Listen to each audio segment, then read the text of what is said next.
Bonsoir mes amis, depuis plusieurs mois sur cette chaîne, on a parcouru ensemble 3 grandes œuvres de Hegel.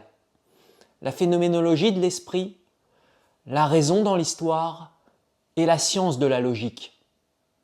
À chaque fois, on a suivi un chemin exigeant mais passionnant, le mouvement de la réalisation de l'esprit et celui de la pensée pure. Au cœur de ces deux mouvements, je veux dire celui de l'esprit et celui de la pensée pure, il y a un moment structurel central. Un moment sans lequel on ne peut pas vraiment comprendre Hegel. Ce moment structurel, c'est le passage de l'en-soi au pour-soi. Dit simplement, dans une graine, la fleur est déjà là, en germe. Tant que la graine n'a pas germé, la fleur n'est présente qu'en soi, et c'est seulement quand la graine se déploie, quand elle pousse, que la fleur devient explicite, réalisée, effective pour nous. Chez Hegel, ce passage de l'en-soi au pour-soi traverse l'ensemble de son système. Il traverse la conscience dans la phénoménologie de l'esprit, la pensée pure dans la science de la logique et aussi l'esprit du monde dans la raison dans l'histoire. Tout ce qui est spirituel, je veux dire tout ce qui relève de l'esprit chez Hegel, n'existe pas seulement comme une donnée figée, tout ce qui est spirituel est appelé à se déployer jusqu'à devenir conscient de lui-même. Pourquoi cette vidéo? Parce que sans cette distinction, on reste à la surface. On croit comprendre Hegel, mais on passe à côté de ce qui fait battre le cœur de sa pensée. Le fait que pour Hegel, une chose n'existe pleinement que si elle se déploie, que ce qui était caché devient visible, et si la conscience reconnaît ce qu'elle a produit. Autrement dit, une chose n'existe pleinement qu'en passant de l'en-soi au pour-soi. Ce soir, je vous propose de suivre ce passage de l'en-soi au pour-soi en 3 étapes. D'abord, une définition claire de ce que sont l'en-soi et le pour-soi chez Hegel. Puis on plongera dans la phénoménologie de l'esprit, où la conscience découvre, à la fin, qu'elle a toujours été incluse dans l'absolu, mais où cette inclusion ne devient claire pour elle qu'au terme de son parcours. Enfin, on se tournera vers la science de la logique, où la pensée pure reconnaît son unité avec l'absolu. Unité qui était là depuis le début, qui existait en soi, mais qui n'apparaît clairement qu'au moment où la pensée pure devient idée absolue. On verra pourquoi ce passage de l'en-soi au pour-soi implique toujours une double médiation. Il faut que la chose elle-même se déploie et il faut que la conscience suive ce déploiement. On le verra avec des exemples concrets pour rendre encore plus compréhensibles ces notions d'en-soi et de pour-soi. L'objectif de cette vidéo est simple. Enrichir la clé de lecture, la boussole, que je vous ai donnée dans mes précédentes vidéos sur Hegel, pour que vous puissiez découvrir ensuite par vous-même le philosophe.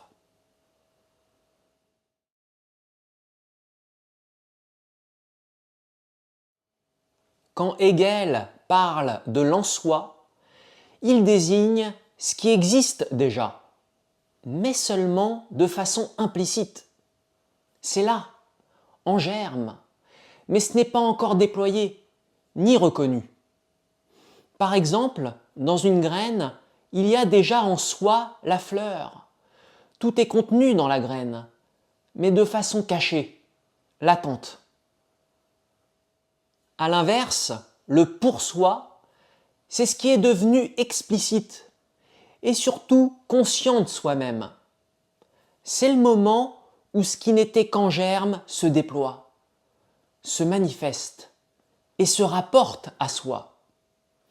Pour reprendre l'image de la graine, quand la fleur pousse, éclot et se montre, ce qui était en soi devient explicite, réalisé, effectif pour nous. Chez Hegel, c'est toujours ce passage de l'en-soi au pour-soi qui importe. La conscience, par exemple, est toujours incluse en soi dans l'absolu, mais elle ne le sait pas au départ. C'est seulement au terme de son parcours dans la phénoménologie de l'esprit qu'elle découvre cette inclusion. Cette inclusion, qui était en soi, devient alors pour soi. Je veux dire que cette inclusion devient explicite et consciente d'elle-même, par le biais de la conscience. Autrement dit, rien de spirituel n'existe pleinement chez Hegel sans ce passage. L'en-soi, c'est l'existence implicite. Le pour-soi, c'est cette même existence devenue explicite et consciente d'elle-même, par le biais de la conscience. Dit autrement, pour faire simple et sans trahir Hegel, la conscience prend enfin conscience de ce qui a toujours existé.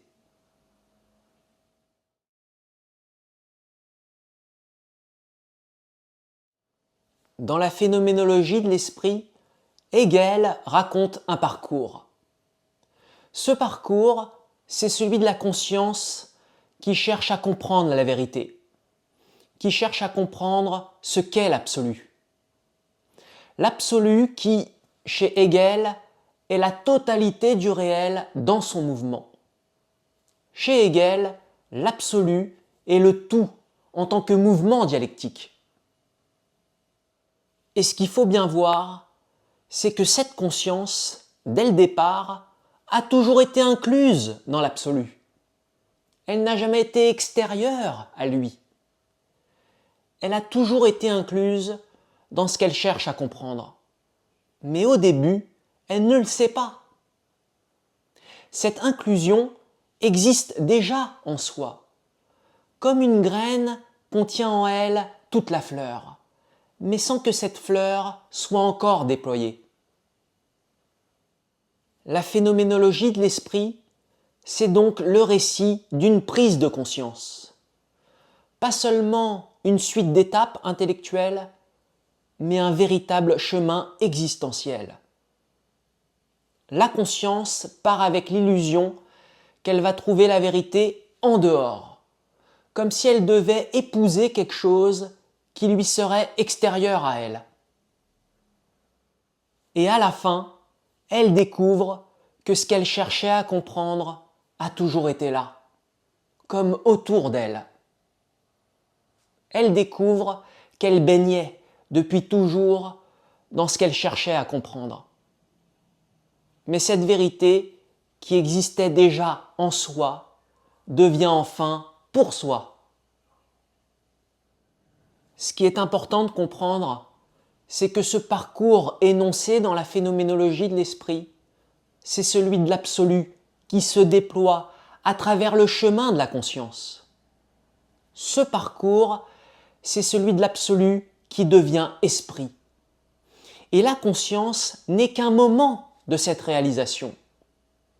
L'esprit est l'absolu devenu pour soi, c'est-à-dire l'absolu pleinement conscient de lui-même, par le biais de la conscience.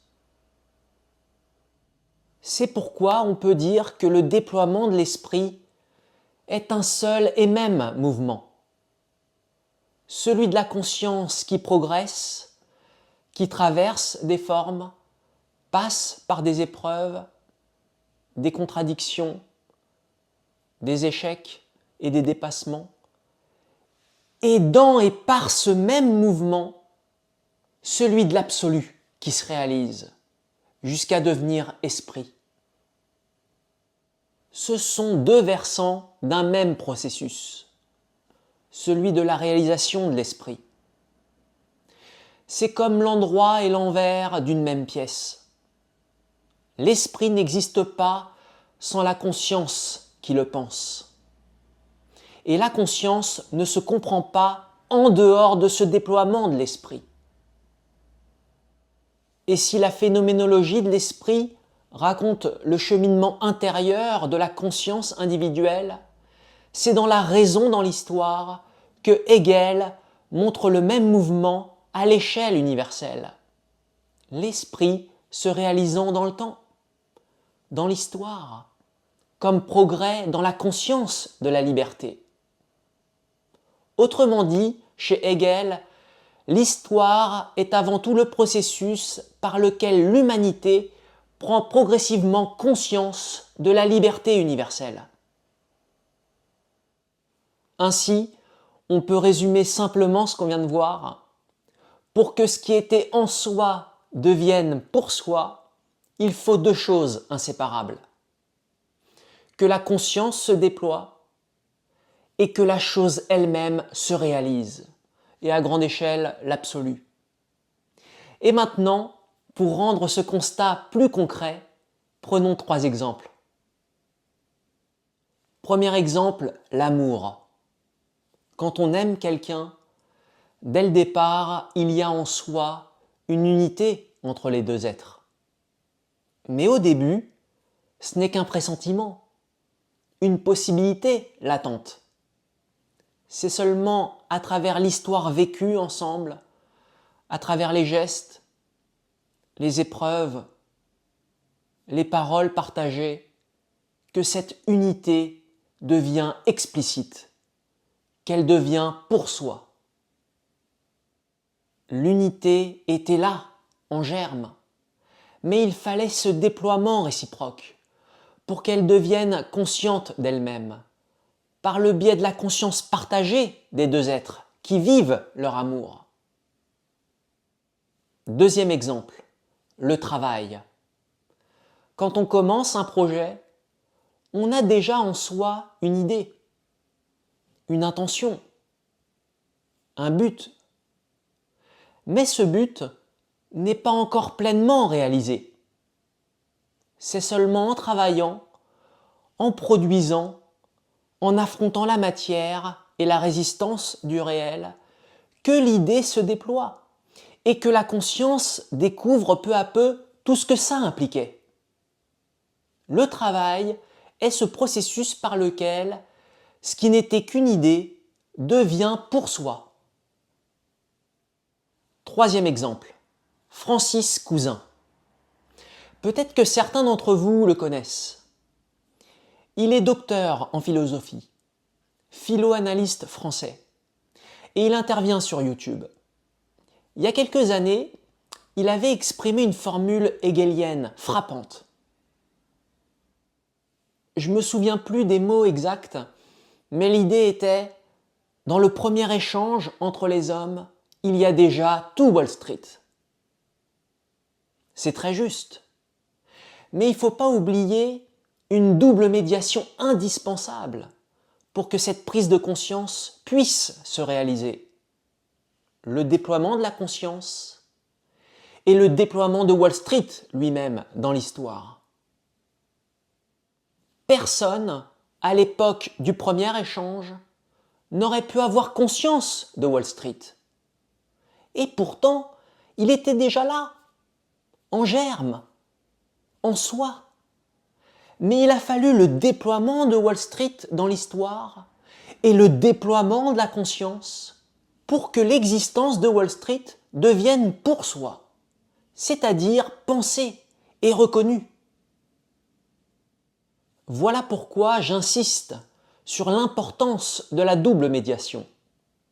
Ce n'est qu'à travers le déploiement de la chose elle-même et celui de la conscience que cette chose devient pour soi. Autrement dit, la conscience ne prend conscience de ce qu'elle a produit qu'après coup, quand cette production se réalise concrètement. Et donc, que ce soit dans l'amour, dans le travail ou dans l'histoire des échanges humains, on retrouve toujours la même loi. ce qui existe déjà en soi ne devient pour soi qu'à travers son propre déploiement et celui de la conscience qui l'accompagne.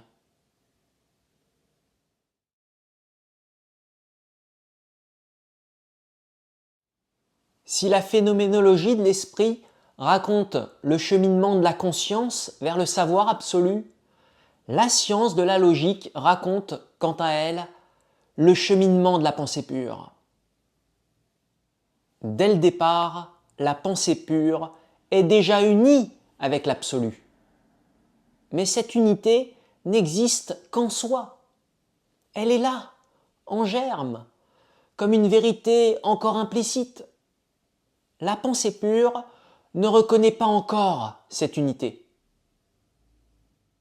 Hegel nous fait traverser ce parcours de reconnaissance, de l'être le plus pur et le plus indéterminé, jusqu'aux formes de la pensée pure les plus riches, les plus développées. Ce parcours, c'est celui par lequel l'unité entre la pensée pure et l'absolu devient consciente d'elle-même, pleinement reconnue. Et ce n'est qu'à la fin, au moment où la pensée pure devient idée absolue, que cette reconnaissance se réalise pleinement. Autrement dit, l'unité entre pensée pure et absolue a toujours existé, mais cette unité devient pour soi seulement à l'aboutissement du parcours de la pensée pure. Et là encore, il faut souligner deux médiations dialectiquement liées. D'un côté, la pensée pure doit se déployer, dépasser ses propres contradictions, et de l'autre, l'absolu doit se réaliser. Ces deux versants ne sont en réalité qu'un seul et même mouvement. Dans et par le déploiement de la pensée pure, c'est l'absolu qui se réalise. Pour rendre ça moins abstrait, prenons deux exemples concrets. Premier exemple, une découverte scientifique. Quand Newton observe la chute des corps, il n'invente pas la gravitation. La loi de la gravitation existait déjà, en soi, dans le réel. Les planètes s'y conformaient depuis toujours. Mais au départ, cette loi était implicite, non reconnue. C'est seulement à travers le travail de la pensée, les observations, les calculs, les hypothèses, que cette loi est devenue explicite. La gravitation, qui était en soi dans la réalité du monde physique, est devenue pour soi dans la pensée scientifique, c'est-à-dire consciente d'elle-même, comme loi. Deuxième exemple, un concept en mathématiques. Prenons comme concept mathématique le zéro. Dans la vie courante des sociétés anciennes, l'idée de rien était déjà là en soi. Quand un berger avait perdu toutes ses brebis, il restait avec 0 brebis, même s'il n'appelait pas ça zéro. Mais ce n'était pas encore explicite.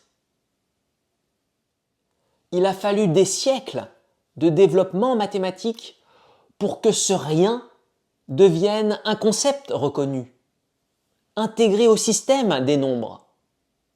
Le zéro, qui existait en soi dans l'expérience du manque, est devenu pour soi dans la pensée mathématique.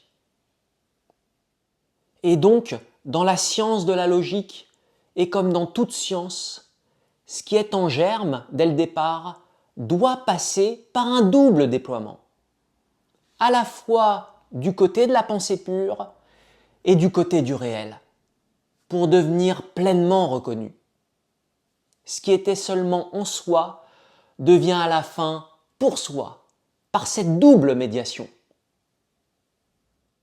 Je vous remercie de m'avoir suivi jusqu'au bout de cette présentation.